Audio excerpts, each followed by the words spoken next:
খারাপ সময়টা হয়তো অতীত হয়ে যায়, কিন্তু মানুষের খারাপ ব্যবহারটা কখনো অতীত হয়ে যায় না। শুধু নিজে থেকে কথা বলা বন্ধ করে দেখো, দেখবে অনেক আপনজন পর হয়ে যাবে। আসলে কেউ আপন হয় না। যারা তোমার ক্ষতি চায় তাদের আঘাত করবে না, তাদের সামনে একটু হাসি মুখে বাঁচবে।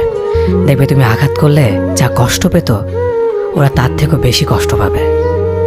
যত মিশবে ততই মানুষ চিনবে, অভিনয় যে কত প্রকার হয় তা বুঝতে পারবে।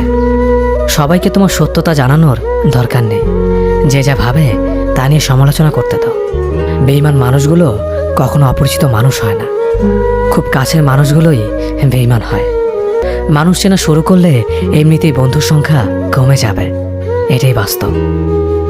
3টি কথা মনে রাখবেন: যে তোমাকে সাহায্য করে তাকে কখনো ভুলে যেও না, যে তোমাকে ভালোবাসে তাকে কখনো ঘৃণা করো না, যে তোমাকে বিশ্বাস করে তাকে কখনো ঠকিও না। ধোঁকা একজনেই দেয়, কিন্তু বিশ্বাস সবার উপর থেকে উঠে যায়।